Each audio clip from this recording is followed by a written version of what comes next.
Kayak di sini kita mau berangkat ke mana, Dok? Ke Agra Hotel. Ke Agra Hotel. Kita mau wawancara. Oke, guys.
Pak, mau ketemu Bu Reni?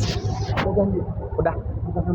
Di ini katanya di Interview. Nanti wawancara. wawancara. Ya, ya.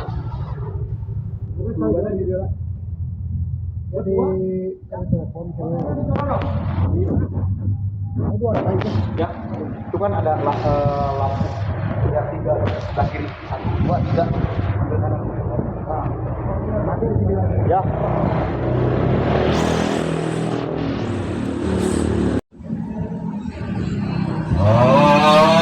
Proses menunggu, guys.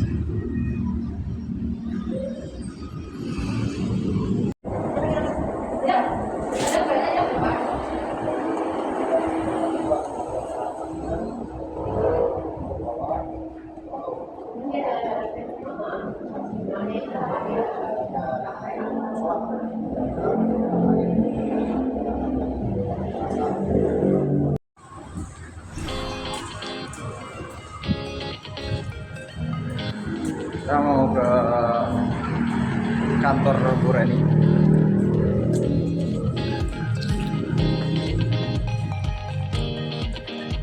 Dibuka ini.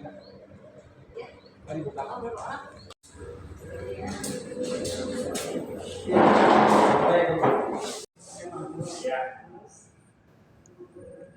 Oh, saya Jamil, Rizky Jamil. Ya, Ya. ya. Sehari doang atau Ibu? Ya, sama. Ya, Gimana? Ada yang bisa saya bantu? Sebelumnya terima kasih Ibu udah meluangkan waktunya untuk memulai percakapannya. Yang lebih panjang boleh saya tahu nama Ibu dan jabatan Ibu di perusahaan ini? Oke. Nah, saya Reka Ismaili, saya bagian CPS di Agra. Kepada siapa Ibu bertanggung jawab langsung? Saya kebetulan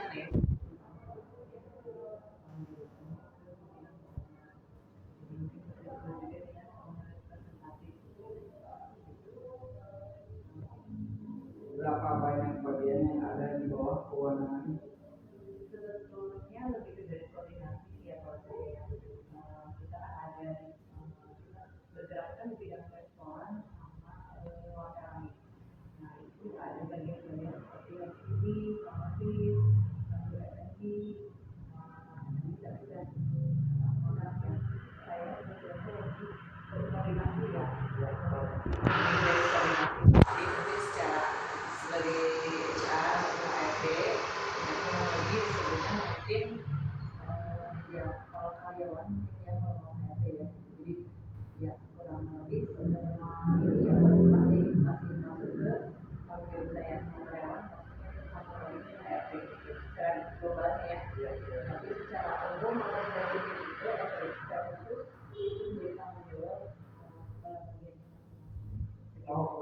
supervisor bagian Betul. Jadi ada juga level supervisor, supervisor, apa admin supervisor, supervisor itu mereka punya tim sendiri kan ya.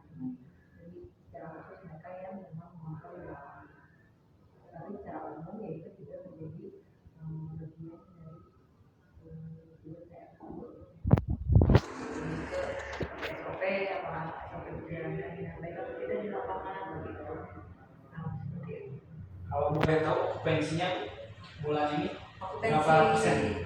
hotel ya? Iya. Okupansi hotel karena kita sebetulnya kan baru ya, baru di tahun 2024 ini dari awal bulan Februari kalau nggak salah, Februari akhir kita baru buka ini. Untuk bulan kemarin itu sekitar 30%-an ya, rata-rata kamar per bulan dibagi 30 hari sekitar 30%. Kalau total kamarnya berapa? Total kamar ada 30 kamar. Iya. Kalau Amen sama ini sama itu apa beda? Kebetulan beda. Oh, beda. Di- Oh beda manajemen. Betul, beda. Jadi kalau Agra sih sama Bapak Karasa atau manajemen dulu. Kalau Karasa itu adalah bagian dari Agra. Kalau ini termasuk kategori bintang berapa? Kalau hotel sendiri terdaftarnya bintang 3 ya. Tapi sebenarnya kan kita baru merintis ya. Jadi mungkin masih ya antara bintang 2 bintang 3. Secara izin resmi ya bintang 3. Kalau staffnya ada yang misalnya orang jauh itu ada yang dari luar pulau misalnya. Oh enggak ada. Oh nggak ada. Kita berdayakan sebisa mungkin dengan SDM-nya lingkungan gitu. sekitar. Ya. Itu lingkungan sekitar yang area sini. Paling jauh itu adalah Cianjur gitu. Tapi rata-rata kita cari yang terdekat sih supaya memudahkan juga dalam kerjaan mereka, tidak terlalu jauh kan. Kalau jauh nanti mungkin akan kurang efektif kerjanya, capek di jalan gitu Iya. ya gitu. Ya.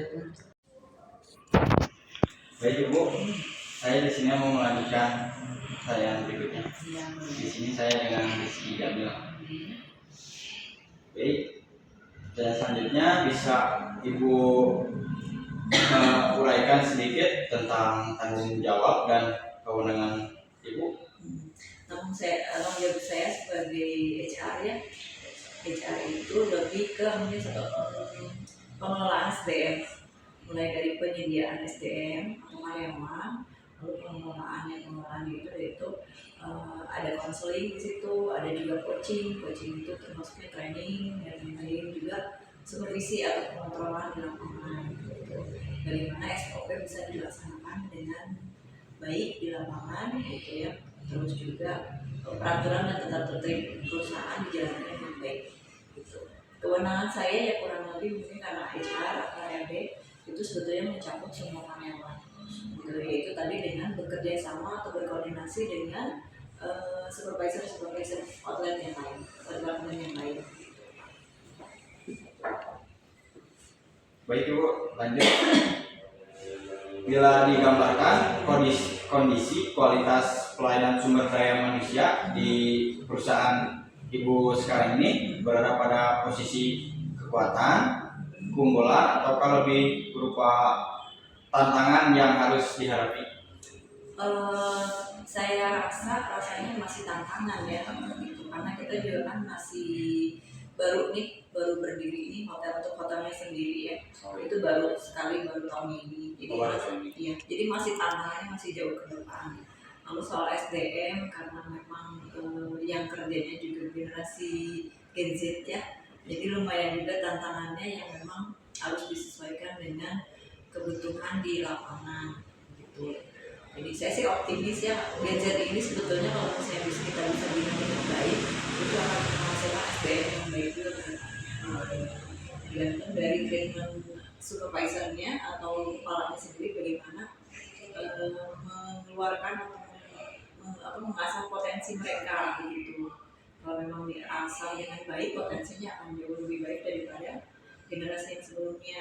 Tapi tantangannya juga kalau untuk yang Gen Z ini mungkin ya di masalah ketahanan ya sebenarnya, ketahanan mental, ketahanan fisik itu memang jauh berbeda dengan generasi sebelumnya. Nah itu mungkin tantangannya di situ. Mungkin tantangan ya Bu. Iya. Baik, kita lanjut Ibu pertanyaan berikutnya. seberapa besar kemungkinan untuk bekerja sama dengan Abdi Bangsa Institute dalam meningkatkan dan menguatkan aspek pelayanan sumber daya manusia di perusahaan itu? Menurut saya kita juga sangat terbantu ya dengan adanya sekolah-sekolah perhotelan di daerah Cipanas ini. Salah satunya mungkin Abdi Bangsa. Jadi pada saat kita memerlukan SDM atau ini yang memang sesuai dengan spek kita, spek perhotelan ini F&B, itu akan lebih memudahkan. Jadi begitu mereka misalnya kami hire sebagai kasual atau PKL, itu membantu di lapangan ketimbang lulusan sekolah umum yang memang tidak ada basic ya gitu. Jadi minimal ibaratnya tidak buta ya pada saat di lapangan diterjunkan apakah itu sebagai PKL atau itu sebagai kasual misalnya atau sebagai tenaga kerja bayaran sekalipun gitu ya, itu lebih memudahkan kami gitu sebagai leadernya ini untuk mengarahkan gitu. Gitu ya Bu. Mungkin cukup sekian Ibu dari wawancara kami. Terima kasih telah membantu mengerjakan tugas UAS kami. Terima kasih juga Ibu telah meluangkan waktunya. Terus saya di sini Jamil dan rekan saya Revaldo ucap banyak terima kasih kepada Ibu. Sama-sama. Terima kasih juga telah mengunjungi Agra Hotel Forum ya. Semoga nanti ke depannya kita akan bisa bekerja sama. Terus saya doakan juga adik-adik ini menjadi hotelier yang sukses ke depannya. Amin.